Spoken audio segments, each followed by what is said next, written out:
आइए आज सुगंधिम पुष्टिवर्धनम पर चर्चा करेंगे। कृषि के संदर्भ में, पशुपालन के संदर्भ में, हमारे जीवन के संदर्भ में हम चर्चा करेंगे। ये सुगंधिम पुष्टिवर्धनम महामृत्युंजय मंत्र का एक भाग है और इस भाग को, महामृत्युंजय मंत्र को, चारों वेदों का हृदय मंत्र कहा गया है। और ये जो हृदय मंत्र है, वेदों का जो हृदय मंत्र है, उसका हृदय है सुगंधिम पुष्टिवर्धनम।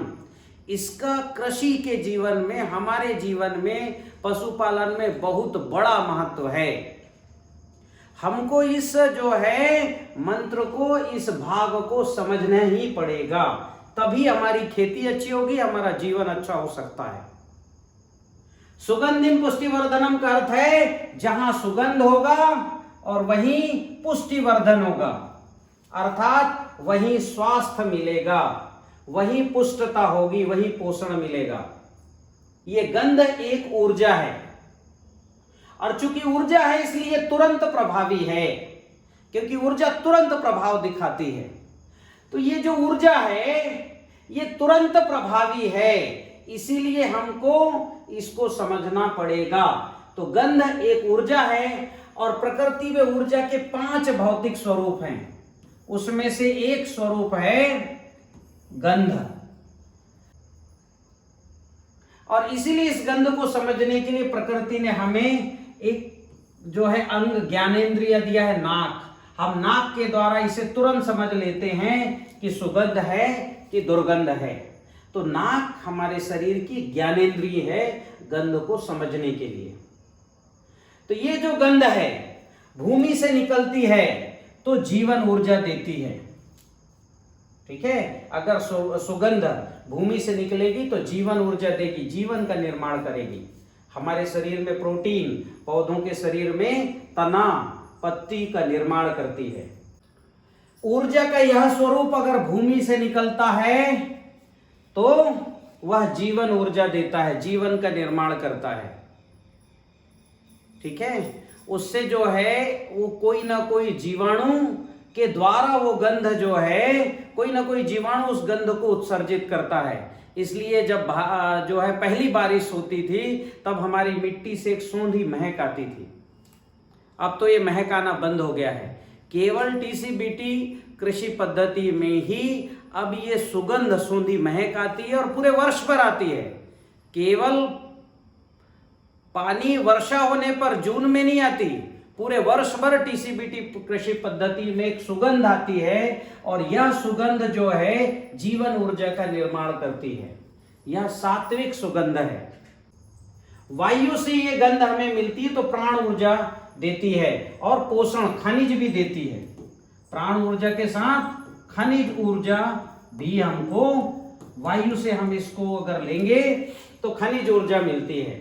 फिर अग्नि जो है, अग्नि तत्व इस ऊर्जा को बढ़ाने के लिए नैनो पार्टिकल, सूक्ष्म करने का काम करती है। एक तो सूक्ष्म करती है, उसको फैलाती है, बढ़ाती है। एक उदाहरण देख लीजिए मिर्च का। मिर्च एक व्यक्ति खाएगा तो एक ही व्यक्ति को समझ में आएगा इसमें तीखापन है, लेकिन वो मिर्च अगर अग्नि तत्व में डल जाए तो सूक्ष्म होके फैलती है और 100 लोगों पर भारी पड़ जाती है।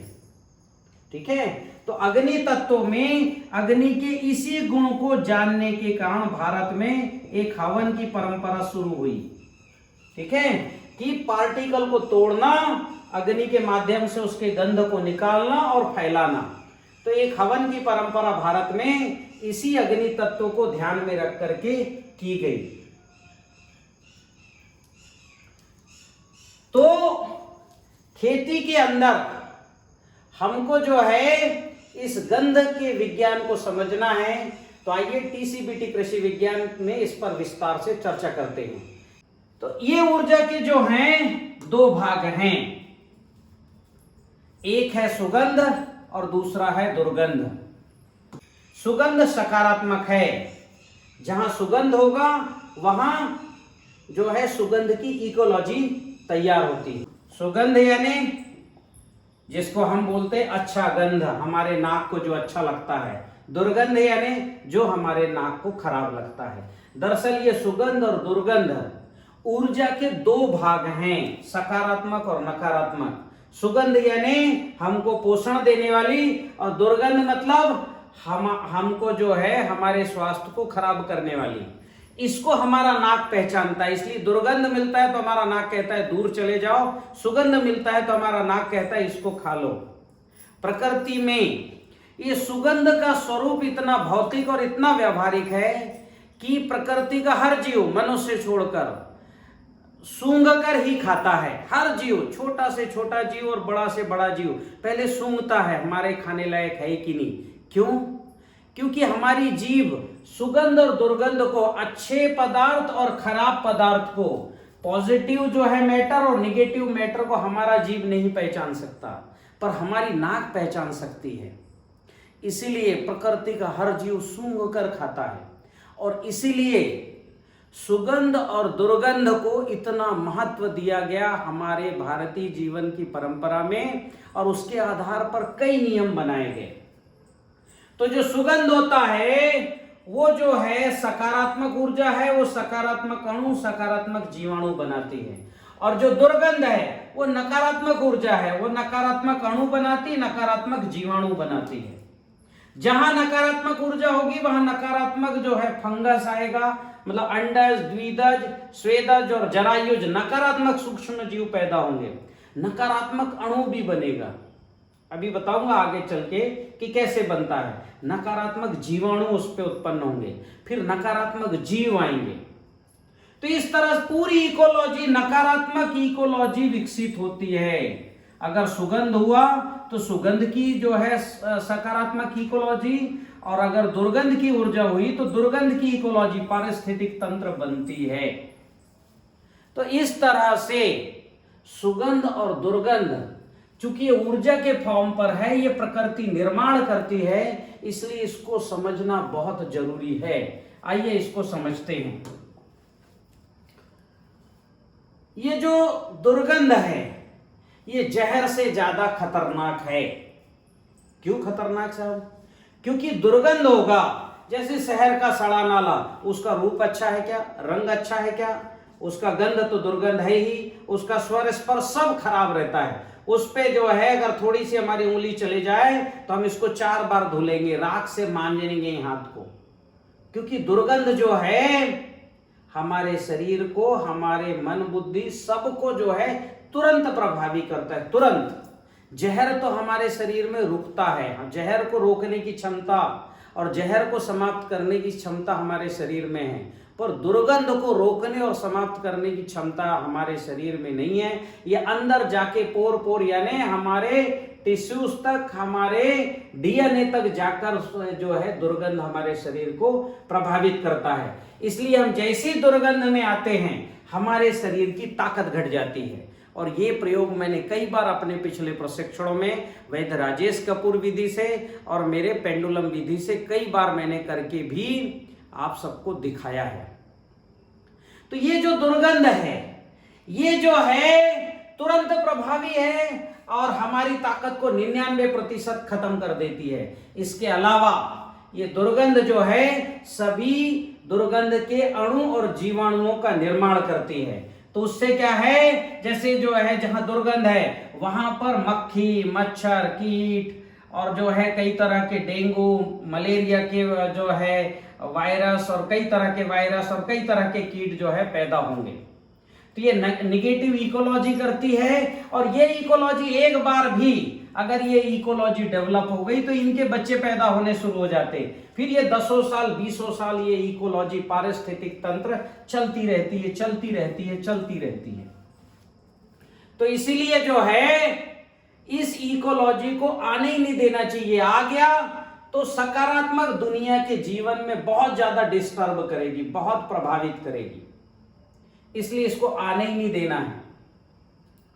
दूसरी बात क्या है, जहां दुर्गंध की इकोलॉजी होगी वहां सुगंध के जीवाणु और जीव वो खत्म होने शुरू हो जाएंगे, जिसको हम बोलते बीमारी।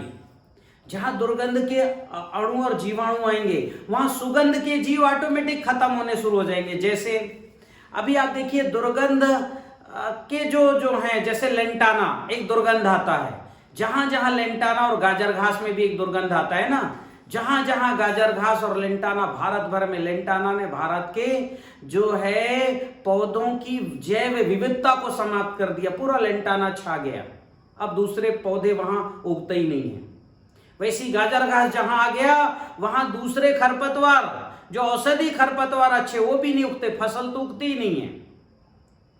तो ये जो है, और जहां जहां ऐसे कीट मक्खी मच्छर आ गए, वहां जो है डेंगू और मलेरिया के जो है वायरस आ गए, वहां पर मानव जाति का अस्तित्व भी संकट में आ जाता है। तो ये दुर्गंध के जीव सुगंध के जीवों को खत्म कर दे। ना केवल दुर्गंध हमारी एनर्जी, दुर्गंध की ऊर्जा हमारी एनर्जी को तुरंत घटाती है, और दुर्गंध के जीवाणु सुगंध के जीवों को समाप्त करती है। इसीलिए कहा गया कि दुर्गंध को समाप्त करना बहुत जरूरी है। और भारत की कृषि को भी दुर्गंध ने बर्बाद किया है। इतना ही नहीं, दुर्गंध का जब बहुत बड़ा वातावरण धरती के अंदर आ गया और सारी मानव जाति त्राही त्राही करने लग गई, तब भगवान विष्णु का दुर्गंध को समाप्त करने वाला जो अवतार हुआ, जिसको हमने माना गया वराह अवतार, यानी सूअर के रूप में भगवान जो है विष्णु का अवतार हुआ, और सारा दुर्गंध उन्होंने खाया। और सूअर के जो मलमूत्र पसीने में दुर्गंध नहीं आता। क्यों नहीं आता? क्योंकि सूअर के जो है, सूअर के बॉडी के अंदर, उसके शरीर के अंदर आंतों में दुर्गंध खाने वाले, दुर्गंध के जीवाणुओं को, अणु और जीवाणुओं को खाने वाले जीवाणु हैं, और इसलिए सूअर के मलमूत्र में जो है दुर्गंध नहीं होता।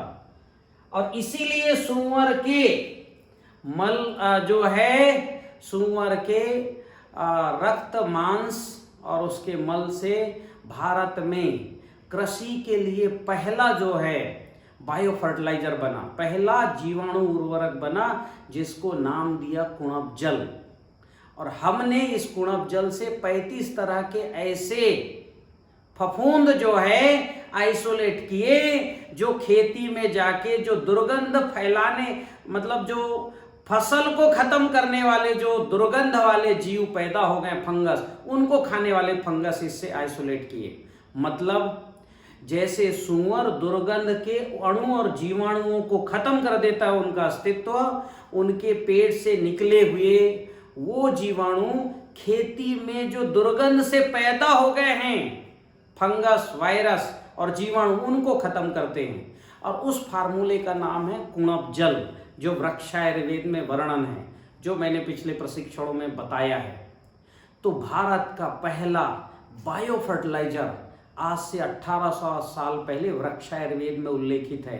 इतना ही नहीं, उससे पहले भी 2500 साल पहले कृषि पाराशर, कश्यपी कृषि जो है कश्यपी कृषि सूक्त, उपवन विनोद, कृषि गीता जैसे अनेक प्राचीन ग्रंथ हैं, जहां पर इस दुर्गंध की इकोलॉजी को ना आए और दुर्गंध की इकोलॉजी को समाप्त किया जा सके, ऐसे उपाय दिए गए हैं। आइए टीसीबीटी कृषि विज्ञान में इस उपाय को हम समझते हैं। दुर्गंध की नकारात्मक ऊर्जा हमारी बॉडी के हर कोशिका तक जाती है, ये भी मैंने आपको बताया। और भारतीय जीवन पद्धति में ये दुर्गंध हमारे जीवन में ना आए, इसके लिए बहुत से जो है व्रत और त्योहार मनाए गए, और उस त्योहार का पहला काम था साफ सफाई करना। इसके अलावा दुर्गंध को समाप्ति के लिए प्रतिदिन हवन करना, अमावस्या पूर्णिमा में हवन करना, महामृत्युंजय मंत्र के द्वारा हवन करना, ऐसी भी कई परंपराएं भारत में थी। आइए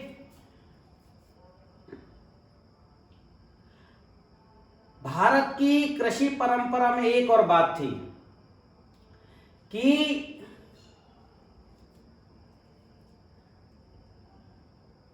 खेती के अंदर हम जो है सुगंध के तौर पर ऐसे हमारे यहाँ खाद बनाए गए जिसमें सुगंध था, ऐसे ऐसे घोल बनाए गए जिनमें सुगंध था, और इन सुगंध के खाद को खेत में डाल करके 44 कुंटल प्रति एकड़ धान के उत्पादन का रिकॉर्ड भी भारत में था। और ये रिकॉर्ड लिखा है मेगास्थनीज ने अपनी जो पुस्तक है इंडिका में, उसमें मेगास्थनीज वर्णन करते हैं कि बासमती जैसी धान, बासमती मतलब जिसको आज बासमती कहा गया ना, उसी की वैरायटी जो बहुत सुगंधित होती थी, उसका उत्पादन 44 कुंटल प्रति एकड़ था। ऐसा मेगास्थनीज ईसा पूर्व 350 ईसा पूर्व, यानी जो है 2373 वर्ष पूर्व, 2373 वर्ष पूर्व मेगास्थनीज ऐसा लिखता है कि भारत में 44 कुंटल धान का उत्पादन था। और ये उत्पादन जो है भारत की सुगंधिम पुष्टि वर्धनम के विज्ञान पर आधारित था। इसका एक और वर्णन बताना चाहूंगा। 1906 के आसपास जब भारत में यूरिया, डीएपी जैसे रासायनिक खाद के प्रचार के लिए ब्रिटिश कृषि वैज्ञानिक, जिसको जैविक खेती का पितामह कहा जाता है, जिन्होंने पुस्तक लिखी मेरी खेती का वसीयतनामा, इस वैज्ञानिक ने भारत में आकर के जो भारत में खेती सिखाने का प्रयास किया, अल्बर्ट हावर्ड उसका नाम था कृषि वैज्ञानिक का, वो भारत में 1906 में आया। और वो जो है जब यूरिया डीएपी सिखाने पटना के आसपास के किसानों के पास गया, तो पटना के आसपास के किसान गुड़, गोबर और गौमूत्र को एक घोल बनाकर खेत में डालते थे। गुड़, गोबर, गौमूत्र से खेती करते थे। तो उस गुड़, गोबर, गौमूत्र के घोल को निकाल करके उसमें इस वैज्ञानिक ने देखा कि कौन कौन से जीवाणु हैं। उसने देखा कि इसमें तो फसल बढ़ाने वाले बहुत से जीवाणु, नाइट्रोजन के जीवाणु, फास्फोरस के जीवाणु, पोटास के जीवाणु, फसल को सुरक्षा देने वाले ट्राइकोडर्मा जैसे फफूंद, इतना ही नहीं, पानी की पूर्ति करने वाला, रूट को बढ़ाने वाला एक फफूंद उसने देखा, माइकोराइजा। और तब तक माइकोराइजा की खोज दुनिया में नहीं हुई थी। इस माइकोराइजा को मैं खेती का हनुमान कहता हूं। तो इस खेती के हनुमान की खोज, हनुमान मतलब वो जो है रूट बढ़ाता है, पानी लाके देता है, फास्फोरस लाके देता है, पोटास लाके देता है, 30 फुट नीचे जाता है और वहां से पानी लाके जड़ में डालता है। उसका एक भाई एक्टोमाइकोराइजा इस पानी को ले जाकर पत्ती तक ले जाता है।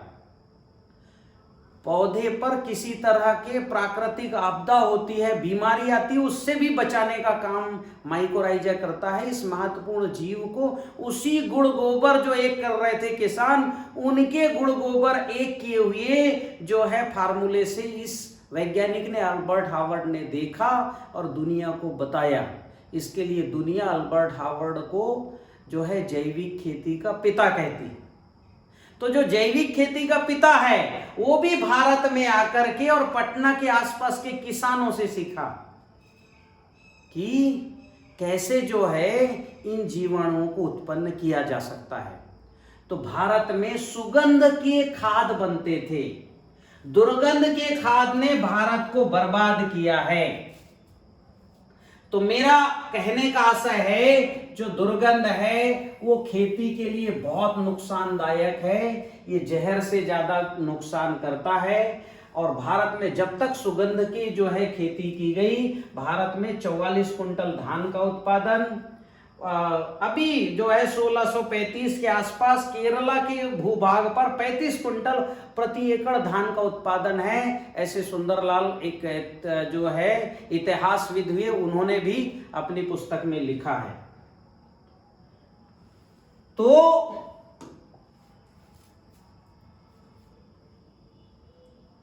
इसको हम समझते हैं कि कैसे जो है भारत में सुगंध वाली खाद कैसे बनती थी। सुगंध वाली खाद को मैंने नाम दिया गोवर्धन। और ये गोवर्धन केवल अभी नहीं बन रही, पहले भी बनती थी। भारत में सुगंध वाली खाद गोवर्धन बनाने की परंपरा पहले थी। बाद में ये परंपरा विकृत होकर घूरा के रूप में आ गया। घूरा यानी कच्चे गोबर का ढेर। हमें ऐसा गड्ढा घर के आमने सामने कहीं खोदते हैं पीछे और रोज रोज का गोबर रखते हैं और उस गोबर से दुर्गंध आता है और इस गोबर को खेत में डालते हैं। तो भारत में गोवर्धन नाम का खाद बना के खेत में डालने की परंपरा थी, इसमें सुगंध था। और जो घूरा है जिसको उकिरड़ा कहा जाता है, ठीक है, और ये कच्चे गोबर का ढेर जिसे FYM भी वैज्ञानिकों ने नाम दिया, ये सब निगेटिव होता है। इसको भी हाथ में रखोगे ताकत घट जाएगी वैद राजेश कपूर विधि से, या माला से भी देखो ये निगेटिव ही होता है। तो गाय के गोबर में जो है सुगंध उत्पन्न करना या दुर्गंध, गाय का गोबर, गाव विश्व से मात्रा, गाय विश्व की माता है। गाय के गोबर से सुगंध और दुर्गंध दोनों की उत्पत्ति होती, क्योंकि दोनों तरह के जीवों की उत्पत्ति का आधार गाय है। गाय केवल सुगंध के जीवों की उत्पत्ति का आधार नहीं है, क्योंकि दुर्गंध के जीव भी प्रकृति में कहीं ना कहीं उनका भी एक रोल है। तो गाय तो दोनों तरह के जीवों की उत्पत्ति का आधार है। गाय का गोबर मनुष्य का कर्म तय करता है कि वो गोवर्धन बना के सुगंध की खाद बनाए या घूरा FYM बना के दुर्गंध की खाद बनाए। FYM दुर्गंध के जो है गोबर से में फंगस होते प्रति ग्राम अरबों फंगस, जिसको पीथियम, पाइथोप्थोरा, राइजोक्टोनिया, स्क्लेरेशियम कहा जाता। वैसे फंगस जो जड़ को काला कर देते, जड़ को लाल कर देते, पत्ती में धब्बे बनाते हैं, ठीक है, पाइथोप्थोरा उकटा लगा देते, जड़ को कुतर देते, ऐसे सारे फंगस वायरस होते हैं। इसके अलावा व्हाइट ग्रब होता है जो जड़ों को कुतरता है। ये गोबर खेत में जाता है, सूखा रहा तो इस गोबर को खाने दीमक आता है। खूब सारे दीमक हो गए, इस गोबर को खाने लग गए तो। और दीमक को खाने छिपकली आती है या सांप, जीभ बाहर करते हैं छिपकली और सांप दीमक ही खाने के लिए। और छिपकली और सांप को खाने बिच्छू केकड़े आते हैं। ये बिच्छू केकड़े 10 फुट नीचे रहते हैं, छिपकली और सांप का जो है इनकी गंध से इनको खाने 10 फुट नीचे से बिल बना के ऊपर आते हैं। एक छिपकली को पकड़ के ले जाते हैं, बिल के अंदर खाते हैं, बिल में छुप जाते हैं, फिर उन बिलों में चूहे पलते हैं, चूहों को खाने सांप आते हैं। ऐसा इतना ही नहीं, ये गोबर अगर बारिश से गीला हो गया तो उसको खाने निगेटिव केचुआ, लाल मुंडी का केचुआ होता है, ठीक है, ये निगेटिव केचुआ, क्योंकि ये दुर्गंध खाने आया है तो ये दुर्गंध का ही एक जीव है, ये भी निगेटिव है। इसको कैसे सिद्ध किया? तो मैंने देखा कि धान की खेती में एक केचुआ मिट्टी को पौधों के ऊपर चढ़ाता है, रोज रोज एक ही 10 बजे के बाद, रात्रि 10 बजे के बाद पौधों के ऊपर चढ़ाता है। तो जिस पौधे के ऊपर ये केचुआ मिट्टी चढ़ाता है उसमें कंसे रुक जाते हैं, उस धान की जो है कंसे हैं, टिलर्स, उनकी मोटाई रुक जाती है, उसमें छोटी बाली आती है, पतली बाली आती है। तो ये केचुआ खेती का नुकसान ही करता है। फिर इस केचुए को खाने मेंढक आता है या जंगल का सूअर आ जाता है, क्योंकि सूअर का प्रिय भोजन है ये केचुआ, क्योंकि नकारात्मक ऊर्जा का जीव है ना, तो ये उसका प्रिय भोजन है। और सूअर फसलों को खराब करती है। मेंढक या जो है चूहों को खाने बड़े वाले सांप आते हैं, विषधर, विषैले सांप आते हैं। तो विषैले बिच्छू केकड़े और विषैले सांप, ये भी जो है इस दुर्गंध की इकोलॉजी में आते हैं। तो दुर्गंध जहर से भी खराब है और जहर पैदा करने वाले जीवों को भी पैदा करता है। इतना ही नहीं, इसमें निगेटिव अणु बनते हैं। कैसे निगेटिव अणु? इस गोबर में जो भी कार्बन होता है उसको कौन खाता है? दीमक। दीमक जो है लचीला, चमकीला और आलसी होता है। कुल जमा 4 घंटे काम करता है 24 घंटे में, 20 घंटे सोता है। लचीला होता है, ठीक है, चमकीला होता है और आलसी होता है। इसको खाने वाला छिपकली इससे ज्यादा लचीला, ज्यादा चमकीला और ज्यादा आलसी होता है। ये कुल जमा जो है 2 ही घंटे काम करते हैं, बाकी समय सोते रहते हैं। फिर इनको खाने वाले बिच्छू और केकड़े, ये पूरे 365 दिन में 30 घंटे बस जो है जागते रहते हैं। मतलब 364 दिन सोने वाले जीव हैं। केवल वर्ष में बारिश के समय ये निकलते हैं और एकाध छिपकली को खा के फिर से जो है 364 दिन के लिए सो जाते हैं। इतने जो है इतने ज्यादा आलसी होते हैं और इतना इसमें जो है, और इसके अंदर लचीला चमकीला इससे ज्यादा रहता है, पर ये इसके खोल ठोस हो जाते हैं, इसलिए हमें ऐसे दिखाई नहीं देते। अंदर से इसमें भी बहुत मतलब लचीलापन रहता है इनके अंदर भी। और ये जो है ये जहरीला उत्पन्न, जहर भी उत्पन्न करते हैं। इसका मतलब जो नकारात्मक ऊर्जा का जो अणु है, वो अणु जो है लचीलापन, चमकीलापन, आलसीपन और जहरीलापन उत्पन्न करते हैं, ऐसे अणु बनते हैं। तो तो नकारात्मक ऊर्जा नकारात्मक अणु भी बनाता है, नकारात्मक जीवाणु भी बनाता है। ये जो गोबर जिस खेत में जाता है उस खेत में फसल एकदम से बढ़ती, पत्ती चमकदार होती, क्यों? लचीला चमकीलापन। तो पत्ती में भी लचीला चमकीलापन आता है, पर उस खेत में बाली छोटी आती है। जहां घोड़े का कच्चा गोबर होता है वहां बाली छोटी आती है। क्यों छोटी आती है? क्योंकि वो उसने प्रकाश संश्लेषण ही नहीं किया, सोता रहा पूरे समय। सुबह एक आधे घंटा, शाम को आधे घंटा प्रकाश संश्लेषण करेगा तो बाली छोटी आएगी। दूसरी बात, कार्बन की अधिकता होगी तो फसल भी खूब बढ़ेगी, तो भूसा ज्यादा निकलेगा, अनाज कम निकलेगा। और वो अनाज इस तरह के अनाज में फास्फोरस की मात्रा भी ज्यादा पाई गई है, फास्फोरस, ठीक है। और ज्यादा फास्फोरस हमारे शरीर को लचीला, चमकीला और आलसी बनाता है। इसलिए यूरोपियन मानक से जब सर्टिफाइड आप करोगे अपनी खेती का, जैविक खेती का, तो आप वहां देखोगे कि वहां लिखा होता है कि 300 ppm से ज्यादा फास्फोरस नहीं होना चाहिए इस खाने के अनाज में। भारत में तो 3000 ppm अनाज का हम गेहूं खाते हैं, इसलिए हम लगातार लचीले, चमकीले और आलसी होते जा रहे हैं। तो इस तरह से ये कच्चा गोबर, घूरा नकारात्मक अणु और नकारात्मक जीवाणुओं की उत्पत्ति का आधार है। इसके अलावा घूरे में कच्चा जो है खरपतवार उगाने वाले जीवाणु होते हैं। जहां पर FOIM गोबर डाला जाता है, कच्चा गोबर डाला जाता है, वहां खरपतवार खूब उगता है। क्यों? कि इसके जो है गोबर में खरपतवार उगाने वाले जीवाणु हैं। खरपतवार के बीज भी इसमें होते, तो खरपतवार के बीज भी हैं और खरपतवार उगाने वाले जीवाणु भी हैं। ये परंपरागत खेती ने भारत की खेती को बर्बाद किया है और यूरिया, DAP रासायनिक खेती से ज्यादा बर्बाद किया है। जब तक भारत में सुगंध की खेती होती रही, मैंने बताया 44 क्विंटल प्रति एकड़ धान हुआ, और केवल धान ही नहीं, धान की 35,000 प्रजातियां भारत में थी, 35,000। और धान ही नहीं, अरहर, मूंग, मटर, मसूर, जौ, ज्वार, बाजरा, कोदो, कुटकी, राई, धनिया, मेथी, कई तरह के औषधि फसलें, कंद की जो है अदरक, हल्दी जैसी कई तरह की कंद की फसलें, कई तरह की सब्जियों की फसलें और कई तरह के फल के जो है फसलें भारत में थी। भारत में ये फसलें हमारे ऋषियों ने रिसर्च करके बनाया था। ये फसलें अपने आप जो है बीज नहीं बने। भारत की प्राचीन ज्ञान की परंपरा में जेनेटिक्स एंड प्लांट ब्रीडिंग का उपयोग करके इतनी प्रजातियां और इतनी जो है जातियां बनाई गई बीजों की, इतने प्रकार के बीज बनाए गए। शुगर फ्री जो है कोदो बनाया गया, शुगर फ्री ब्लैक राइस चावल बनाया गया, 12 फुट का चावल, तो 2 फुट का चावल, तो चिन्नौर, दुबरा, जीरा शंकर, विष्णुभोग, बाघमूछ, ठीक है, जीरा फूल, कितने तरह के सुगंधित चावल की प्रजातियां बनाई गई। ये जेनेटिक्स एंड प्लांट ब्रीडिंग का उपयोग करके बनाई गई। खैर, मैं आपको फिर से आता हूं कि भारत के प्राचीन परंपरा में सुगंध का महत्व क्यों था और क्यों ऐसे खाद भारत में बनाने की परंपरा थी।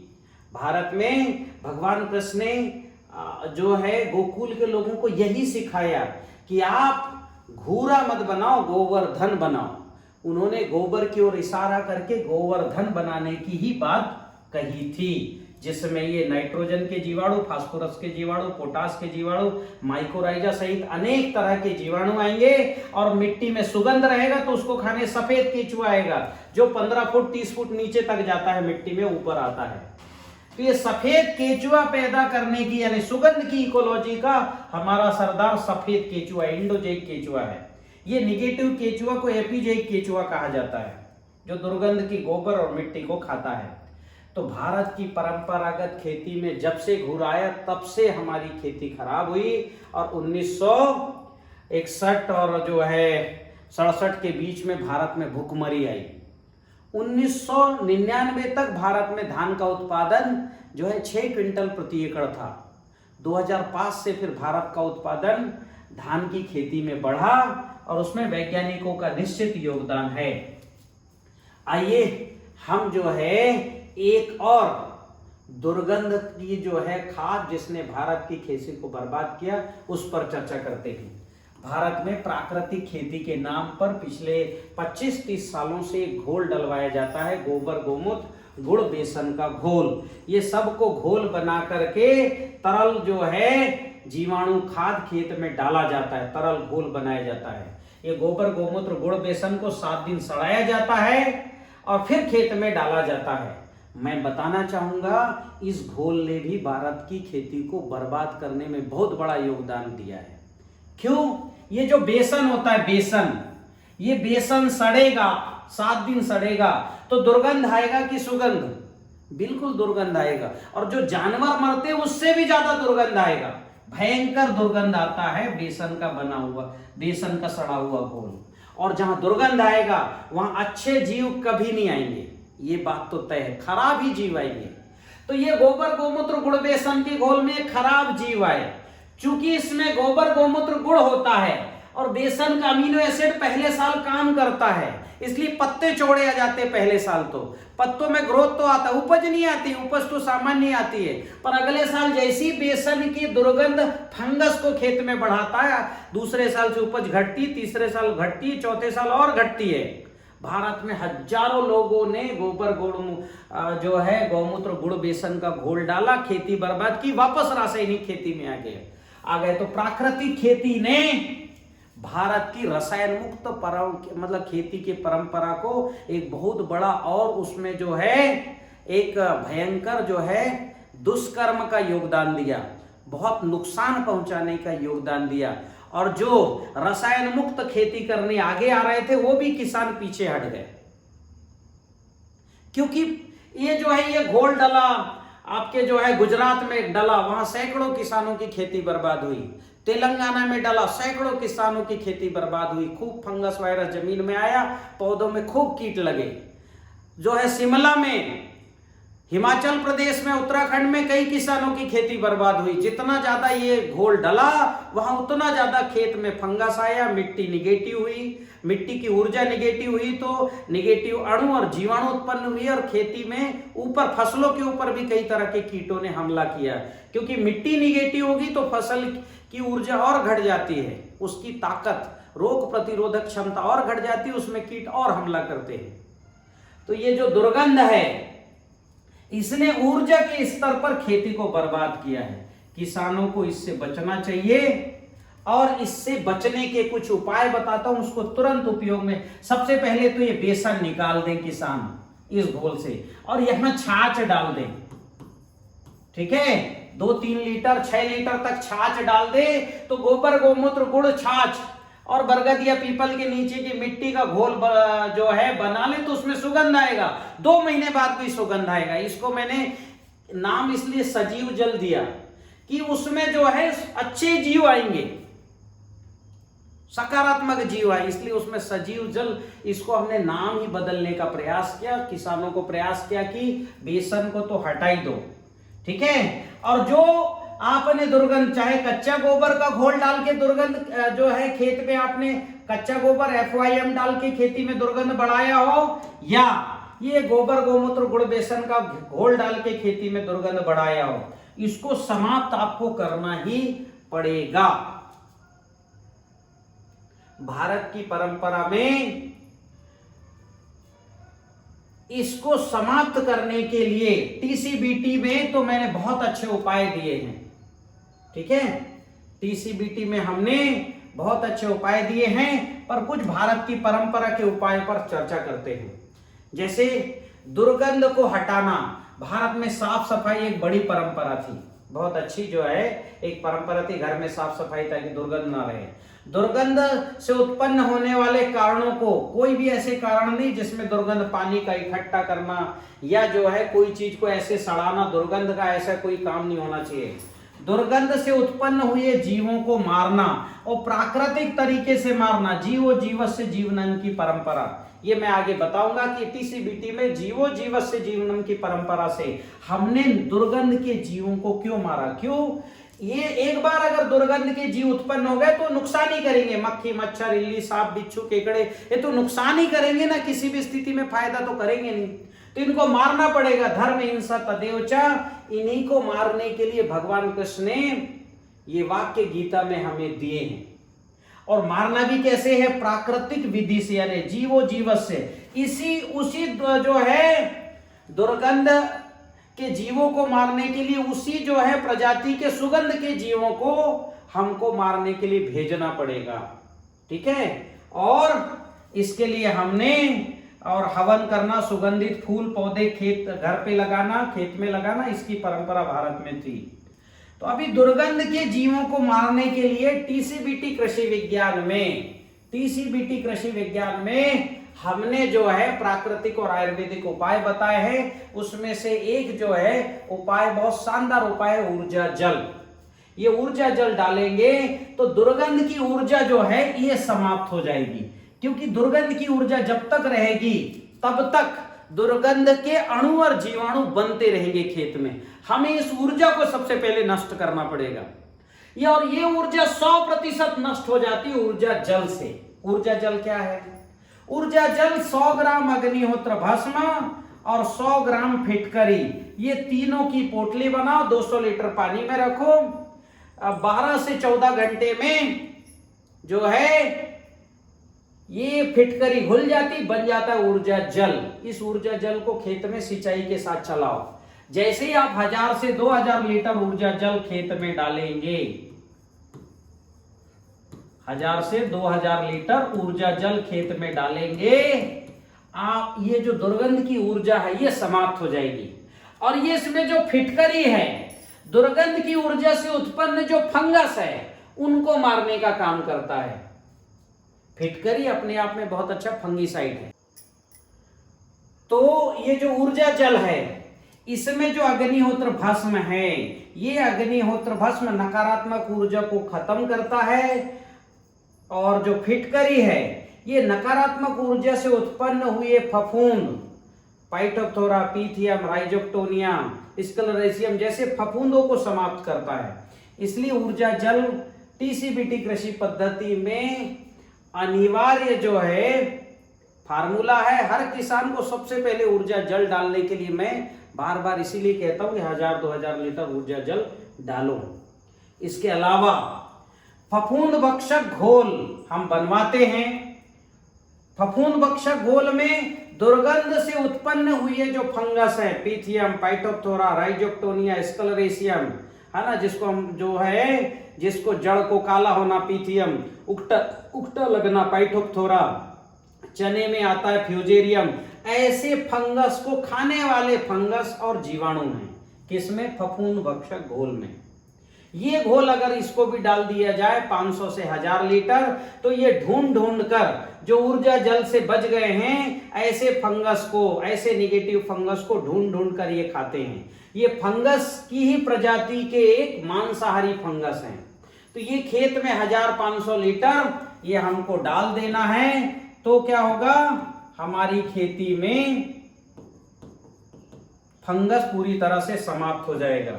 इसके अलावा कीट भक्षक घोल, कीट भक्षक घोल में जो कीट खेती में उत्पन्न हो गया, माहू, मच्छर, तेला, चेपा, व्हाइट ग्रब, दीमक से लेके जितने ऐसे जीव हैं जो नकारात्मक जीव हैं जो खेती को खत्म करते हैं, उन जीवों को समाप्त करने के लिए जो है कीट भक्षक घोल हम डलवाते हैं। इसमें ऐसे फंगस हैं जो नकारात्मक जीवों को संक्रमित करके उनको समाप्त कर देते हैं। ये जीवों के अंदर जो है उनको, उनके अंदर जो है ऐसे जो है फफूंद जाकर के उस पूरे जीव को समाप्त कर देते हैं। उनके ऊपर फंगस दिखने लगता है। इल्ली के ऊपर फंगस आता है बिवेरिया का, और दीमक है, व्हाइट ग्रब इनके ऊपर आता है मेटारिजियम का, ठीक है। रस चूसक कीटों के ऊपर वर्टिसिलियम का अटैक हो जाता है ना, बेसिलस थुरिंजेसिस, ऐसे बहुत से फंगस है जो सारे तरह के कीटों को लगभग जो है कीट भक्षक घोल 56 तरह के कीटों को समाप्त कर देता है। 56 तरह के, तो बहुत बड़ी समस्या खेती का हल हो जाता है। तो नकारात्मक ऊर्जा से उत्पन्न फंगस और नकारात्मक ऊर्जा से उत्पन्न कीटों को, ये सारे निगेटिव जीवों को समाप्त कर दिया जाता है टोटल कृषि विज्ञान, टीसीबीटी कृषि विज्ञान की पद्धति से। ठीक है, या निष्प्रभावी हो जाते हैं। अगर थोड़ा बहुत रहे, प्रति ग्राम 200-400 जो है जीव प्रति ग्राम रहे भी तो निष्प्रभावी रहते, उनको उतना कोई उसका महत्व नहीं रहता है। फिर टीसीबीटी कृषि विज्ञान में सुगंध बढ़ाने वाले उपायों को भी हम समझते हैं। सुगंध बढ़ाने के लिए भारत में एक पद्धति आई जिसको बोलते हैं हवन। हवन मतलब जिसमें सुगंधित द्रव्य डाले जाते हैं। ठीक है, सुगंधित द्रव्य कौन कौन से द्रव्य हैं? तो हमने हवन के सुगंधित द्रव्य क्या क्या हैं कि जो है कई तरह की खलियां हैं, नीम की, सरसों की, करंज की खली, ये जो है पोषण देता है, ये कीटों को रोकता है, ये फंगस को रोकता है। और सुगंधित में क्या है? हींग है, हल्दी है, गुग्गल है, अजवाइन है, लौंग है, नागरमोथा है, बच की जड़ है, ये कीटों को रोकती है। मदार के सूखे फूल है, जौ और घी का मिश्रण है, दालचीनी, राल है, लाख है, ऐसी बहुत सी चीज है जो फसल को बढ़ाने का काम करती है। ठीक है, हवन इसको कहा गया। ठीक है, तो हवन करना, हवन दो तरह के, नित्य और नैमित्तिक। जो नित्य हवन है वो अग्निहोत्र है, लेकिन अग्निहोत्र एक अलग ही श्रेणी, ये प्रकृति के निर्माण और प्रकृति को जो है शुद्ध सजीव शक्तिशाली प्रकृति के जितने सूक्ष्म अणु हैं और जीवाणु, उनको सबको पोषण देने के लिए, पंच महाभूतों को पोषण देने के लिए। ठीक है, तो हवन एक हवन अग्निहोत्र एक अलग ही तरह का यज्ञ है। तो नित्य यज्ञ में ये क्या है? प्रतिदिन अग्निहोत्र तो हमें प्रतिदिन करना ही है पंच महाभूतों को भोजन देने के लिए। गंध चिकित्सक किट भी प्रतिदिन हमको करना चाहिए।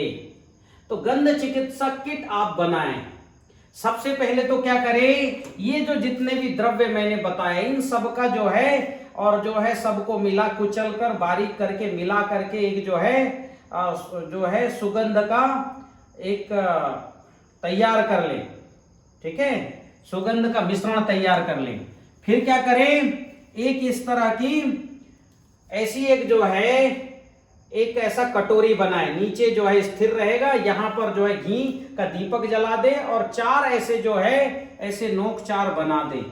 इसके ऊपर एक जो है गोबर का दीपक रख दे। अब उसके अंदर ये सुगंधित हींग, हल्दी, गुग्गल, अजवाइन का ये सब द्रव्य रख दे। नीचे घी में एक दीपक डाल के जब घी को जलाओगे आप तो क्या होगा, इसके लौ से ये गोबर का जो कटोरी है धीरे धीरे जलेगा और इसके जलने से ऊपर के जो मटेरियल है ये धुआं में बदलेंगे, ये गंध के रूप में ऊपर आएंगे और पूरे खेत में फैलेंगे। इससे क्या होगा, इससे आपके खेत के फसलों को पोषण मिलेगा, कीट भागेंगे। ठीक है, तो सुगंध ये जो है प्रतिदिन नित्य जो है गंध चिकित्सा किट से गंध चिकित्सा किट जला करके और गंध एक सुगंध जो है का वातावरण खेत में बनाएं। हर अमावस्या पूर्णिमा तो जरूर बनाएं क्योंकि अमावस्या में कीटों का प्रजनन होता है। ठीक है, कीटों का ज्यादा अटैक दिखे तो एक धूम्र चिकित्सा टीसीबीटी की और एक टेक्निक है, वो मैं बाद में बताऊंगा। तो अमावस्या के पहले 3-4 दिन तक तो जरूर ही करें, पूर्णिमा में भी करें। फिर पंच महाभूत असंतुलन हो गया तो सोम यज्ञ और वर्षा यज्ञ जैसे और भी यज्ञ होते हैं, इन पर कभी विस्तार से हम चर्चा करेंगे। वो भी भारत में करने की परंपरा थी। तो अभी गंध चिकित्सा किट में ये जो है हमको ये प्रतिदिन ऐसा किट आप बना ले और गंध चिकित्सा प्रतिदिन जो है हमारे खेत में करें। ठीक है, ये हवन क्या है, ये हम जो भी जलाते इसको सूक्ष्म करना, गंध में बदलना, नैनो पार्टिकल में करना, ये भारत का प्राचीन विज्ञान है, हमको सब इसको करना ही चाहिए। इसके अलावा गंध चिकित्सा में और क्या सावधानी रखना है, गंध चिकित्सा में गाय के सूखे गोबर के कंडों का इस्तेमाल करना है अग्नि की शुद्धता के लिए, क्योंकि गाय का जो गोबर है वो जब जलता है तो कार्बन डाइऑक्साइड नहीं निकालता, बना पूरा कार्बन से ही है। गाय का गोबर बना पूरा कार्बन ही कार्बन, आधुनिक विज्ञान जांच करेगा तो कार्बन के सिवा कुछ नहीं मिलेगा। ठीक है, पर उसके जलने से कार्बन डाइऑक्साइड नहीं निकलती है। तो उसका तर्क क्या है, गाय का गोबर का कंडा जलता है तो हमारे आंख से आंसू नहीं आते, बस वो ठीक से जले, ऑक्सीजन पूरा मिलना चाहिए। ऑक्सीजन नहीं मिलेगा तो फिर उसमें जो है आंसू निकलेंगे। तो अच्छे से कंडे जमाएं और उन पर जो है उसको जलाएं, कपूर से, घी से, गुग्गल से जला लें। तो गाय के गोबर के कंडे अग्नि की शुद्धता के लिए हमको इसका इस्तेमाल करना है। और अच्छा करना है तो 4 मंत्र हैं हमें जो है अग्नि, वायु, सूर्य और प्रजापति का आह्वान करना चाहिए। तो मंत्र है इसका, अगर आप ये मंत्र का इस्तेमाल कर सकते हो तो करिए। मंत्र क्या है? भू स्वाहा अग्नये इदं नमः। जब स्वाहा बोलते तो 1 बूंद घी उसमें डालना है। भुवः स्वाहा वायवे इदं नमः, स्वस्वाहा सूर्याय इदं नमः, भूर्भुवः स्वस्वाहा प्रजापतये इदं नमः। इस तरह से 4 मंत्र आप बोलेंगे तो हमने जो है कि अग्नि, वायु, सूर्य और प्रजापति जो प्रकृति को की ऊर्जा को संचालित करने वाले जो ईश्वर हैं, जो देव हैं, उनको हमने जो है आह्वान किया। और आह्वान करने पर ये हमारे पास आते हैं। ये मैंने टीसीबीटी कृषि विज्ञान के कई प्रशिक्षणों में सिद्ध करके दिखाया है कि कैसे हम माता गंगा का आह्वान करते हैं तो पानी में ऊर्जा कैसे बढ़ जाती है। भूमि का हम धरती माता का आह्वान करते हैं तो हमारी मिट्टी कैसे पॉजिटिव हो जाती है। मैंने पिछले कई प्रशिक्षणों में बताया ही है। तो इसलिए आह्वान कर सके जरूर बहुत अच्छा रहेगा। और करने के बाद जो है ये जो है सरसों, नीम, करंज, ये हमको रखना चाहिए कितना %? ये रखना चाहिए लगभग 70% ये होना चाहिए। नीम जो है सरसों, नीम, करंज की खली, ठीक है, ये होना चाहिए, तीनों होना चाहिए, कुल 70%। 3 भाग में इसको कर ले, इतना होना चाहिए, ठीक है। 20-20, 22-22 भाग ये होना चाहिए, 22% मान लो सब होना चाहिए। 22 ने उससे ज्यादा आएगा, है ना। हाँ, और फिर तीसरा क्या है? हींग, हल्दी, गुग्गल, अजवाइन, लौंग, नागरमोथा, है ना। बच की जड़, इसको थोड़ा ज्यादा 5% कर लो, जड़ है। नागरमोथा को 5% कर लो, ठीक है, 80% ये हो गया। मदार के फूल, जौ और घी, इसको जो है इनको भी 5-5% कर लो। जौ नहीं है तो चावल में भी थोड़ा सा घी चुपड़ के मिला लो। अब कितना हो गया? 70, और ये जो 80 और ये 90, बाकी में लाख किस काम आता है? फूलों को ये जो है न्यूट्रिशन देता है, राल भी न्यूट्रिशन देता है। अजवाइन क्या है? ये फंगस से बचाता है। गुग्गल बहुत अच्छा पोषण है। हल्दी एंटीबायोटिक है। हींग एंटी फंगल है। लौंग क्या है? ये एंटी फंगल है और पोषण देता है। दालचीनी पोषण देता है। तो ये सब चीज मिक्स करके आप बना लें और इसका हवन करें। जब कंडा अच्छे से जल जाए तो उसमें धीरे धीरे 2-4 बार डालें, या कंडे जला करके और एक पात्र ले लो, उसमें डालते जाएं और घूमें खेत में हर अमावस्या के पहले जरूर। और फूल आने के पहले तो जरूर ही घूमना है। इसके लिए मैंने अलग से जो है इसलिए लिख रहा हूं, फूल आते समय ये हवन जरूर करें। और अमावस्या के पूर्व संध्या पर 1 दिन 2 दिन तक, यानी त्रयोदशी और चतुर्दशी में जरूर ये करें, ठीक है। अमावस्या के शाम को भी करें, ऐसे 3 दिन तो करना ही चाहिए। गंध चिकित्सा अनिवार्य है टीसीबीटी कृषि विज्ञान में। एक धूम्र चिकित्सा भी आपको मैं बता देता हूं। क्या है धूम्र चिकित्सा?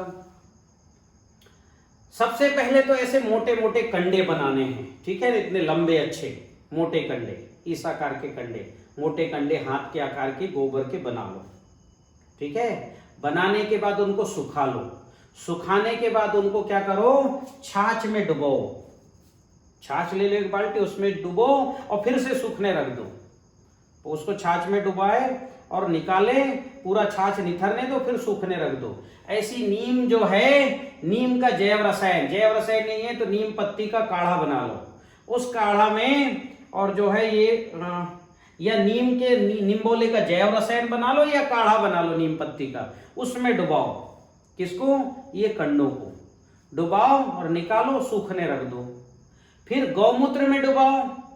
2 कंडे जो है गौमूत्र में डुबाओ, ऐसे लंबे वाले लकड़ी जैसे बना के कंडों को।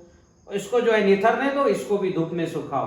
कड़वा जैव रसायन आपने बनाया होगा तो उसमें डुबाओ, निथरने दो, सुखाओ। मीठा जैव रसायन बनाया हो तो उसमें डुबाओ, निथरने दो, सुखाओ। ठीक है, खट्टा जैव रसायन भी आप बना सकते हो, उसको भी कंडे को जो है खट्टा वाला भी जैव रसायन बना सकते हो। इसमें से जो है गौमूत्र, छाछ और नीम की पत्ती का काढ़ा, 3 तो कर ही सकते हो आप। इनको जो है जमाओ और इसको जो है ऐसे जो है 2 कंडे ऐसे रखो, फिर ऐसे रखो, फिर ऐसे ऐसे रखते जाओ, 3-4 लेयर रखो। लेयर रखने के बाद चारों तरफ सूखे पत्ते ऐसे हल्के से थोड़ा बहुत रखना ताकि कंडा जल जाए। अंदर जो है सूखा घास रख देना और कपूर डाल के जला दो। थोड़ी देर में घास और पत्ते जल जाएंगे। पत्ते और घास इतना ही रखना कि ये कंडों में आग पकड़ ले। बहुत ज्यादा रखोगे तो कंडे सारे जल जाएंगे और आपका ये सारा जो है जो द्रव्य है ये अग्नि बनके और जो है पूरे जो है वायुमंडल में चला जाएगा। तो आपको जलाना नहीं, इसमें धुआं करना है। तो इतने ही सूखे पत्ते और चारा रखना कि इसमें आग पकड़ ले। जब ये आग पकड़ ले तो हरा चारा से ढक दो इसको, जो हरा चारा है खेत का काट करके और ढक दो। धीरे धीरे इसमें धुआं उठते रहेगा और ये 2.5-3 घंटे 4 घंटे तक इसका धुआं धीरे धीरे जलता रहेगा। अब ये धुआं खूब निकलेगा तो क्या निकलेगा, आप जो छाछ जला रहे हो तो वो निकलेगा, पोषण देगा। नीम पत्ती का काढ़ा या नीम का जैव रसायन बनाए हो तो वो क्या करेगा, सुरक्षा देगा कीटों से। गौमूत्र का जो जल के निकलेगा गौमूत्र, तो ये फसलों को पोषण देगा, कीटों को उस खेत में आने से रोकेगा। कड़वा जैव रसायन आप करोगे तो कीटों को रोकेगा, पोषण भी देगा। खट्टा जैव रसायन करेगा तो ये भी कीटों को रोकेगा और फूल के उत्प्रेरक, फूल आने के पहले, फूल के समय खट्टा जैव रसायन के कंडा जलाना और जब फल बन रहे हो तो मीठे जैव रसायन में डुबाना और सुखा के और इसको जलाना। तो इस तरह के कंडे ऐसे रख के और खेत में करना, इसको अलग से मैंने धूम्र चिकित्सा, धुआं करने की परंपरा ऐसा नाम दिया है, टीसीबीटी और धूम्र चिकित्सा, ये आप करें। ठीक है, अमावस्या के पहले जरूर करें ताकि कीट रुके। पूर्णिमा के समय करोगे तो इसको आपका पौधा न्यूट्रिशन के तौर पर इस्तेमाल करेगा, हवा से खनिज तत्व मिलेगा पौधे को। कुछ कुछ फसल ऐसे जो बहुत घने होते, जैसे केला जब बढ़ता है, फूल आता है, बहुत घने रहते हैं, अंदर जो है पूरा फंगस अंदर ही अंदर खूब सक्रिय हो जाता है। केले की खेती में बहुत समस्या आती है, उस समय धूम्र चिकित्सा जरूर करना चाहिए, केले में बहुत लाभ मिलेगा। ऐसे फसल जो सघन है, आच्छादित हैं, तो उनके नीचे जरूर एक धूम्र चिकित्सा करनी चाहिए। टीसीबीटी कृषि विज्ञान जो है सुगंधिम पुष्टिवर्धनम पर आधारित है। इस कृषि विज्ञान में दुर्गंध का स्थान नहीं है। सारे सुगंधित हमारे ऊर्जा जो है, अणु जल, षडरस, जैव रसायन, अन्न द्रव्य रसायन, छाछ द्रव्य रसायन, सब के सब सुगंधित हैं। 2 फार्मूले केवल दुर्गंध पर मैंने बनाया है कि थोड़ा दुर्गंध उसमें उत्पन्न हो, वो बनाया हुमनी गंध रसायन। वो भी दुर्गंध के जो कीड़ा है, व्हाइट ग्रब है, वो जो है जून और जुलाई में पैदा होता है और खूब उसकी मादा जून जुलाई में धरती से निकलती है और अंडे देती है। तो अंडे दुर्गंध वाले जगह पर देती है, तो दुर्गंध का घोल बनाया हमने हुमनी गंध रसायन। उसके अंदर जैसी अंडे देने जाती है मर जाती है। रोज के एक जो है मटके में 100-100, 150 ग्राम वो जो है मरी हुई मादा निकलती है। तो केवल ऐसे कुछ घोल हमने दुर्गंध के जानबूझ के बनाए हैं, दुर्गंध के कीटों को फंसाने के लिए। इसके अलावा जितने भी हमारे जो हैं टीसीबीटी कृषि विज्ञान में जितने भी फार्मूले हैं वो सब सुगंध के, सुगंधिम पुष्टिवर्धनम के विज्ञान पर आधारित हैं। इसलिए इस खेती में जो भी अन्न फल आता है उसमें एक अलग ही ऊर्जा होती है। उसमें पंच तत्व का उसमें समायोजन होता है। पंच तत्व यानी 5 महाभूत, भूमि, गगन, वायु, अग्नि, नीर।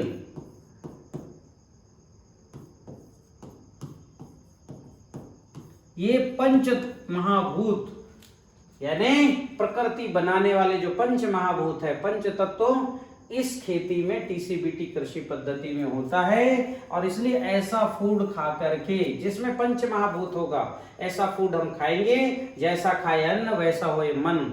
हमारा मन भी सुगंधित होता है, हमारा मन भी प्रफुल्लित होता है, हमारा मन भी आनंदित होता है और हमारा शरीर स्वस्थ होता है। तो आनंद और स्वास्थ्य ये दोनों हमें प्राप्त होता है।